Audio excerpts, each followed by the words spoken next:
This channel does not promote any violent, harmful, or illegal activities. All content provided by this channel is meant for an educational purpose only. আরে কম দে কিন্তু খাঁটি দে। MDH Kashmiri লাল লঙ্কার গুঁড়ো। MDH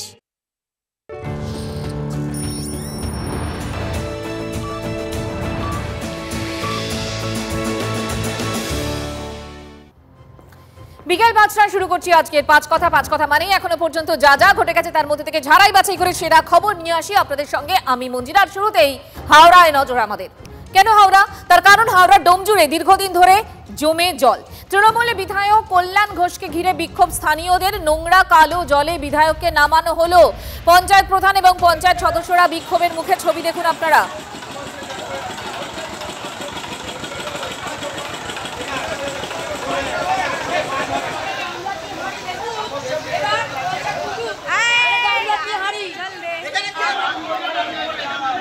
দীর্ঘদিন ধরে এভাবেই জমা জল, কালো নোংরা কাদা জল, সেই জলেই বিধায়ককে নামানো হলো।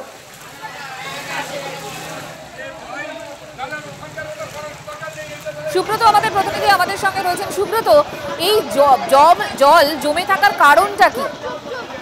দেখো, আমরা সম্প্রতিকালে দেখেছি যে লাগাতার বৃষ্টি এবং বর্ষণের ফলে সেই এলাকা নিকাশি ব্যবস্থা একদম বেহাল অবস্থা। ফলে ফুটপাত থেকে রাস্তা তা কিন্তু অনেকটা নিচে, এবং এই এলাকায় দীর্ঘদিন ধরে এই জল জমে থাকে এবং জল পচে গিয়ে কালো নোংরা হয়ে যায়। মানুষের শারীরিক সমস্যা দেখা দিচ্ছে এবং ওখানকার স্থানীয় মানুষ তারা কিন্তু ভোগান্তির চরম পর্যায়ে রয়েছে। এবং বারংবার পঞ্চায়েত অফিসে যোগাযোগ করলে বা তাদেরকে পরিদর্শনের জন্য জানানো হলে তারা আসেন না। ফলে আজকে যখন বিধায়কের নেতৃত্বে পঞ্চায়েত সদস্যরা ওই এলাকা পরিদর্শন করতে আসেন, তখন কিন্তু সাধারণ মানুষরা স্বতঃস্ফূর্তভাবে তাদেরকে আবেদন করেন যে তারা জলে নেমে দেখুক জলটা কি অবস্থা রয়েছে। এরপরেই কিন্তু সেখানে খানিকটা বচসা শুরু হয়। যদিও বিধায়কের পক্ষ থেকে এই বচসার কথা অস্বীকার করা হয়েছে। তিনি বলেছেন এলাকা পরিদর্শন করতে গিয়েছিলেন এবং সাধারণ মানুষের সঙ্গে কথা বলেছেন, কোনো বিক্ষোভের মুখে পড়েননি। তবে ছবি যে কথা বলছে তাতে করে সাধারণ মানুষ বা ওখানকার স্থানীয় মহিলারা তারা কিন্তু যথেষ্ট বিরক্ত রয়েছেন এবং তারা কার্যত বলা যায় জোর করেই বিধায়ককে এবং পঞ্চায়েত সদস্যদের জলে নামাইছে। সুব্রত, জল কি জমা জল কি সরেছে? দেখো, এখনো পর্যন্ত জমা জল এখনো পর্যন্ত সেই একই অবস্থায় রয়েছে, কিন্তু প্রশাসনের পক্ষ থেকে যে আশ্বাস পাওয়া যাচ্ছে যে সেখানে পাম্প চালিয়ে সেই জল বের করা হবে, তা কবে বের করা হবে তা কিন্তু এখনো। সুব্রত, নজর রাখো, নজর থাকবে আমাদেরও। ধন্যবাদ। হাওড়ার পর এবার মালদায় চলুন। মালদায় গঙ্গার প্রবল স্রোতে ভেসে গেল রিংবাঁধ। মুহূর্তের মধ্যে জলে গেল 6 কোটি টাকা। ছবি দেখুন। হু হু করে জল ঢুকছে রতুয়ার রতনপুরে। প্রশাসনের ভূমিকায় ক্ষুব্ধ খোদ তৃণমূলই। বন্যা পরিস্থিতি ঠেকাতে বৈঠকে জেলা প্রশাসন। দেখুন কি কাণ্ড। শুভতোষ আমাদের সঙ্গে রয়েছেন, আমাদের প্রতিনিধি। শুভতোষ, তৃণমূলের প্রশাসন তৃণমূলই দুষছে, কি বলবো আমরা এক্ষেত্রে? কি আসলে পেছনে কারণটা কি উঠে আসছে? দেখো, ভয়াবহ পরিস্থিতি এমন একটা জায়গায় এসেছে যে খুব স্বাভাবিকভাবেই তখন কে তৃণমূল, কে বিরোধী, কে শাসক, এই বিষয়টা আর থাকছে না। কারণ মানুষের যে সমস্যাটা এমন একটা জায়গায় যে এই বিশেষ করে এই রতুয়া 1 নম্বর ব্লকের বিস্তীর্ণ অঞ্চল, এর পাশাপাশি মানিকচক, এবং সবচেয়ে বেশি ভয়াবহ অবস্থা হয়ে আছে ভূতনির। সেখানে কয়েক লক্ষ মানুষ সেখানে জলবন্দী অবস্থা ইতিমধ্যেই হয়ে রয়েছে, আগে থেকেই হয়েছিল। দুর্গম এলাকা এমন জায়গায় রয়েছে যেখানে এতটাই পরিস্থিতি এমন খারাপ যে সেখানে ত্রাণ তো দূরের কথা, কোনো খুব প্রয়োজনীয় ওষুধটুকু পর্যন্ত পৌঁছানো। দেখো সুব্রত, এই যে রতুয়া, মানিকচক, এই এলাকাগুলো এমনি বন্যা কবলিত এলাকা। এইখানে এবারে বৃষ্টি হয়েছে অনেক বেশি, তাহলে স্থায়ী কোনো সমাধানের খোঁজে প্রত্যেকবার আমরা কথা বলি, সত্যি সেরকম কোনো স্থায়ী সমাধান মেলে না কেন? হ্যাঁ, সেই বিষয়টা নিয়েই কিন্তু এলাকার মানুষের বরাবরের দাবি। এবং বাঁধ নিয়ে যখন কথা হচ্ছিল তখনও সেইভাবেই কিন্তু বাঁধ দেওয়ার কথা, কিন্তু প্রায় 6 কোটি টাকা খরচ করে এই রিং বাঁধ দেওয়া হয়েছে এবং সেটা একটা মরশুমও টিকলো না, এইভাবে ভেসে চলে গেল। তো খুব স্বাভাবিকভাবেই যে যারা ওখানে পঞ্চায়েত রয়েছে, পঞ্চায়েত সমিতি রয়েছে, সবটাই তৃণমূলের শাসক দলের। আজকে তারাই কিন্তু ক্ষোভ দেখাচ্ছে সেচ দপ্তরের বিরুদ্ধে। শুধু তাই নয়, কিনা অন্তত সেদিকেই আমাদের নজর থাকবে। শুভতোষ, ধন্যবাদ তোমাকে।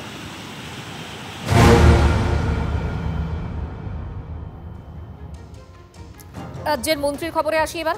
চাকরি দুর্নীতির 13 কোটি কারা মন্ত্রীর কাছে। বিস্ফোরক দাবি ইডির। দুর্নীতি বিতর্কে চাপে চন্দ্রনাথ সিনহা, তার মাধ্যমেই 13 কোটি দুর্নীতি হয়েছে বিস্ফোরক দাবি করেছে ইডি। প্রাথমিকের চাকরি বেচে চন্দ্রনাথের পকেটে প্রায় 13 কোটি টাকা ঢুকেছে বলে চার্জশিটে দাবি করেছে ইডি।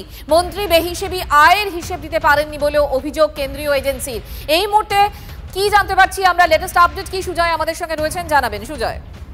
মন্দিরে আগামী শনিবার পর্যন্ত মন্ত্রী চন্দ্রনাথ সিনহার যে অন্তর্বর্তীকালীন জামিন সেই জামিনের মেয়াদ রয়েছে, অর্থাৎ আগামী শনিবার পর্যন্ত স্বস্তিতেই রয়েছেন চন্দ্রনাথ সিনহা। আগামী শনিবার তার জামিন খারিজের আবেদনের শুনানি এবং ইডির তরফ থেকে আজকে এই মামলার শুনানি ছিল। ইডি তরফ থেকে তাকে আজকেও 7 দিনের জন্য হেফাজতে চাওয়া হয়েছিল, যদিও চন্দ্রনাথ সিনহার পক্ষে যারা আইনজীবী ছিলেন তারা এই শুনানির জন্য আরো কিছুটা সময় চান। তার কারণ ইডি আজকে বেশ কিছু নতুন তথ্য সমেত তার জামিন খারিজ করতে চেয়েছিল, তারা সময় চান। আগামী শনিবার সশরীরে আবার চন্দ্রনাথ সিনহাকে আদালতে হাজির হওয়ার নির্দেশ দিয়েছে আদালত। এবং যেটা জানা যাচ্ছে ইডি সূত্রে, যে চার্জশিটে ইডি দাবি করেছে যে এই চন্দ্রনাথ সিনহা তিনি 159 জন চাকরি প্রার্থী তাদের থেকে 8 লক্ষ টাকা করে নিয়েছিলেন এবং তার এই টাকা নিয়ে তিনি 12 কোটি 72 লক্ষ টাকা আর্থিকভাবে লাভবান হয়েছে এবং সম্পূর্ণটাই বেআইনি আয়, যে আয়ের তিনি কোনো হিসেব দিতে পারেননি। যদিও চন্দ্রনাথ সিনহার পক্ষে যারা আইনজীবী তাদের বক্তব্য যে তিনি তার পরিবার, বনেদি পরিবার এবং দীর্ঘদিন ধরে চাষ সংক্রান্ত বিভিন্ন কারবারের সঙ্গে তারা যুক্ত, একাধিক ব্যবসায় রয়েছে, সেই ব্যবসা এবং এই টাকাই তার অ্যাকাউন্টে রয়েছে এবং তার পাশাপাশি সেই সম্পত্তি কেনা হয়েছে। ফলে আগামী শনিবার পরবর্তী শুনানিতে কি হয় সেটাই এখন দেখা। সুজয়, আপাতত তোমাকে ধন্যবাদ। অর্থাৎ আগামী শনিবার মন্ত্রীকে ফের সশরীরে হাজিরার নির্দেশ আদালতে। আশা রাখি নেক্সট দিনে সুবিচার পাবো।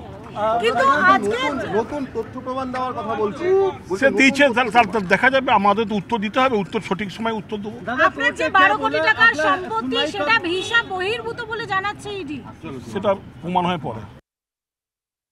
চন্দ্রনাথ সিনহার নাম তো আসবে, এটা অত্যন্ত স্বাভাবিক। 13 কোটি টাকা হয়তো ইডি খুঁজে পেয়েছে, এটা হিমশৈলের চূড়া মাত্র। তৃণমূলের প্রত্যেকটি এমএলএ কম করে 100 কোটি 200 কোটি টাকার মালিক, বেনামে নামে প্রত্যেকটি। কোনো এমএলএ তৃণমূলের বাকি নেই। কিছু বোকা এমএলএ আছে তারা 30-40 কোটি অবধি পৌঁছতে পেরেছে, আর যারা চালাক চতুর একটু বুদ্ধি আছে তারা মোটামুটি 100-200 কোটির উপরেই কামিয়েছে সবাই। চন্দ্রনাথ সিনহাকে সবাই চাদু নামে চেনে, চাদুদা বলে। আমার ছোটবেলায় মিঠুন চক্রবর্তী সিনেমার গান শুনেছিলাম, ও চাদুরে দেখলে কেমন তুমি খেল। এবার চাদুরে কেমন তুমি খেল দেখবে, ও চাদু।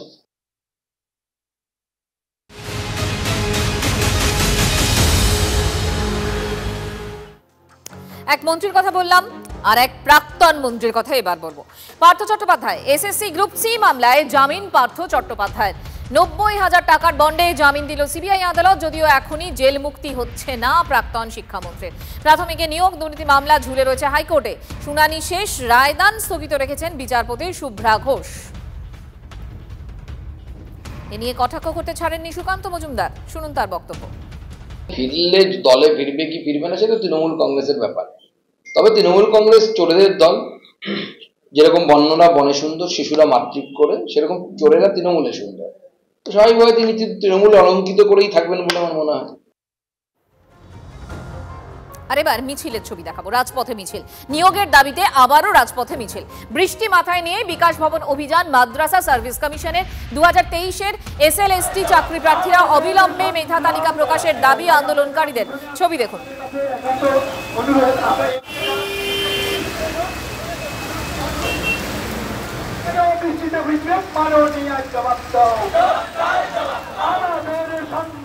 শিক্ষামন্ত্রী সাংবাদিক বৈঠক করে বলেছিলেন যে আগামী 2 দিনের মধ্যে আমরা প্রাথমিক শিক্ষক নিয়োগের শূন্য পদ প্রকাশ করব, কিন্তু সেই 11 তারিখ আর আজকে 16 তারিখ।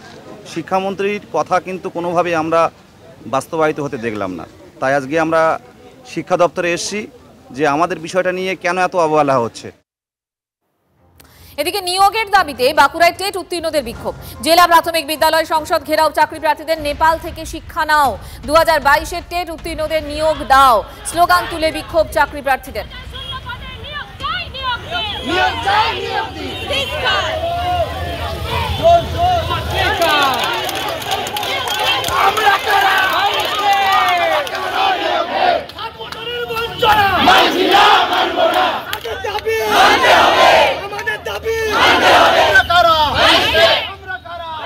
তাই আমরা ডাক দিচ্ছি নেপাল থেকে শিক্ষাহীন 50,000 শূন্য পদ দিন।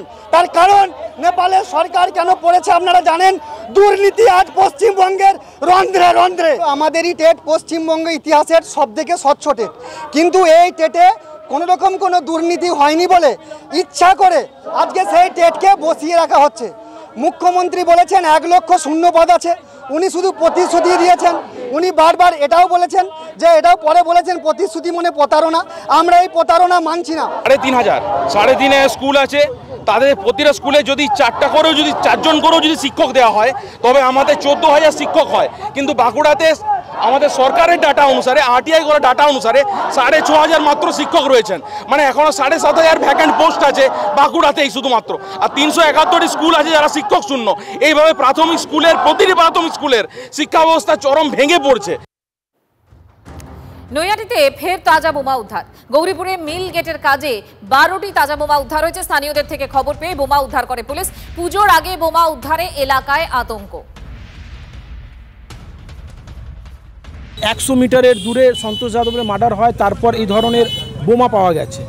এটা আরও এই ধরনের তৃণমূল কংগ্রেসে যারা সক্রিয় কর্মী রয়েছে তাদেরকে আঘাত করার জন্য, তাদেরকে পরিকল্পিতভাবে তাদেরকে খুনের রাজনীতি করার জন্য ভারতীয় জনতার পার্টি এবং প্রাক্তন সাংসদ করছেন। 2-4টে উইপোকা আছে নৈহাটিতে যাদেরকে দিয়ে এটা করানো হচ্ছে। যে ডায়লগে যাতে তৃণমূলের সক্রিয় কর্মীরা ভীত সন্তুষ্ট হয়ে যায় তার পরিকল্পনা করে এইসব জিনিসগুলো, এগুলো বিজেপি ছাড়া এইসব কাজ কেউ করে না। দেখুন, আরজি করার ঘটনার পরও পাঁশকুড়ার হাসপাতালে ধর্ষণের অভিযোগ সামনে এসেছিল, যে খবর করেছিলাম আমরা। এবার পাঁশকুড়ায় যাচ্ছে জাতীয় মহিলা কমিশন। চলতি সপ্তাহে পাঁশকুড়া হাসপাতালে যাবে জাতীয় মহিলা কমিশনের প্রতিনিধি দল। কথা বলবেন অভিযোগকারিণীদের সঙ্গে। সেখানে একাধিক অভিযোগকারিণী ছিলেন, সেই বক্তব্য আপনাদেরকে শুনিয়েছিলাম। এবার সেই খবরের পর জাতীয় মহিলা কমিশন যাচ্ছে পাঁশকুড়া হাসপাতালে। এই মুহূর্তের খবর। কমপ্লেন এসছে ভিকটিমের। এখন সবাই জেনে গেছে যে যা চলছে পশ্চিমবঙ্গে, ও আমাদের কমপ্লেন করে কেস না করলে কোনো বিচার হয় না, সব উল্টে যায়। আমি কলকাতা ঢুকবো আজকে, আমি ঢুকছি। কালকে প্রোগ্রাম বানিয়ে পরশু বা কাল এই সপ্তাহতেই মহালয়ার আগেই করবো।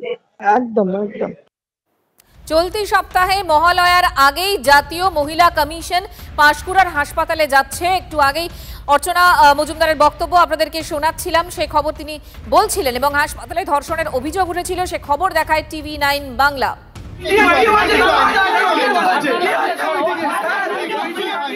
ধর্ষণের অভিযোগ সামনে এসেছে, সুপারকে ঘিরে বিক্ষোভ। সব জেনেও চুপ সুপার। অভিযোগ তুলে বিক্ষোভ হাসপাতালের কর্মীদের। সুপারের বদলি চেয়ে বিক্ষোভ হাসপাতালের অস্থায়ী কর্মী এবং নিরাপত্তা রক্ষীদের। আজকের আপডেট, আজকের ছবি দেখাচ্ছি আপনাদের।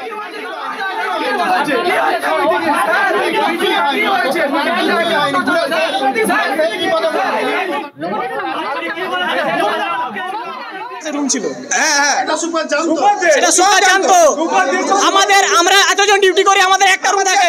সুপারের পার্সোনাল, জাহিরের পার্সোনাল পর্দা লাগিয়ে রুম দিবে, ওকে বেড দিবে, ওর ব্যবস্থা সব আছে। জামাই এখানে যে কোনো নেতার হাত আছে, নাহলে অত বড় সাহস পাবে না। নাম তো আমরা বলতে পারি না, সবাই জানে, কেউ ভয়ে বলতে চাচ্ছে না, সবাই জানে এখানে যার মাথায় হাত আছে ওর। এই জন্য হাসপাতাল বেড়ে গেছে, ওকে কেউ কিছু বলে না। এরকম একটা ঘটনা ঘটেছে, সে তো খুবই দুঃখজনক। আমরা প্রশাসনকে বলেছি যতটা স্টেপ যা নেওয়ার ইমিডিয়েট নিতে, এবং ওনারা আমাদের হেল্প করেছেন। প্রশাসন থেকে পুলিশও পাঠিয়েছে এবং সাথে সাথে ওনাকে অ্যারেস্টও করা হয়েছে। এইটুকুই আর কি। বিরোধীদের একটা দাবি, আমি তো বিরোধী দলনেতা হিসেবে চেষ্টা করি পীড়িতদের পাশে থাকার, যদি তারা চান। সেই চেষ্টার মধ্যে থাকবে, জানতে পারবেন। আমাদের লোকজন তো ওখানে যোগাযোগ রেখেছে, আমার সঙ্গে কথা হয়েছে। মানে সিন্টু সেনাপতির নেতৃত্বে থানায় বিক্ষোভ হয়েছে এবং পুলিশ গ্রেপ্তার করতে বাধ্য হয়েছে। তৃণমূল মুখপাত্র তন্ময় ঘোষ এই মুহূর্তে আমাদের সঙ্গে রয়েছেন। তন্ময়দা, দেখুন, একজন নয় একাধিক তরুণী নির্যাতিতা তারা অভিযোগ করছেন, ধর্ষণের অভিযোগ করছেন। আরজি করের ঘটনার পর এখনো সরকারি হাসপাতালে এ ধরনের ঘটনা ঘটছে কেন? দুই হচ্ছে যে বিক্ষোভ দেখাচ্ছে এবং বলছে সুপার তিনি কিন্তু সব জানতেন, তারপরেও এই ঘটনাগুলো ঘটছে, এটা কেন? জাতীয় মহিলা কমিশনও যাচ্ছে, কি বলবেন? প্রথমত সমস্ত জিনিসকে রাজনীতিকরণ করলে হয় না। ধর্ষণ, ঘটেছে অত্যন্ত নিন্দনীয় যদি ঘটে থাকে, এবং সেখানে আমরা বারবার বলেছি এটা একটা সামাজিক ব্যাধি, এটাকে আপনি এইভাবে বেঁধে ফেলতে পারবেন না, এটা সকলে মিলে আটকানোর চেষ্টা করা হচ্ছে। অপরাজিতা বিল এনেছিলাম, সেই বিল কোথায় চলে গেল? সেই বিল তো এখনো অব্দি পাস হলো না, সেখানে শুভেন্দুবাবু কেন কথা বলছেন না? আর জাতীয় মহিলা কমিশন শুধুমাত্র পশ্চিমবাংলার ক্ষেত্রে তন্ময়বাবু, আপনি শুভেন্দু অধিকারীর কথা টেনে রাজনীতি করছেন। আমি যদি বলি যে সুপার সবটা জানতেন, তিনি কেন কিছু স্টেপ নিলেন না, তিনি কেন কোনো কথা বললেন না? সেখানে তো কোনো রাজনীতি নেই। সুপার যদি কোনো কিছু জানতেন, বিভাগীয় তদন্ত হবে, নিরপেক্ষ তদন্ত হবে, এবং সেই তদন্তে যার যার যা শাস্তি পাওয়ার তাই শাস্তি পাবে। কারণ আমরা এখানে রাজ্য পুলিশের পক্ষ থেকে ফার্স্ট ট্রায়াল কোর্টে এরকম 3টে ঘটনায় 1 মাসের মধ্যে শাস্তি দিয়েছি। জাতীয় নির্বাচন কমিশন এসে কাজ পর্যন্ত কিছু করেনি, শুধুমাত্র রাজনীতিকে তুলে ধরা ছাড়া। ধন্যবাদ।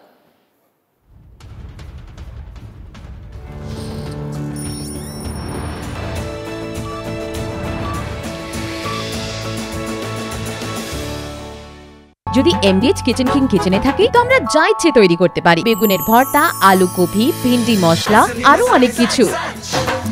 MDH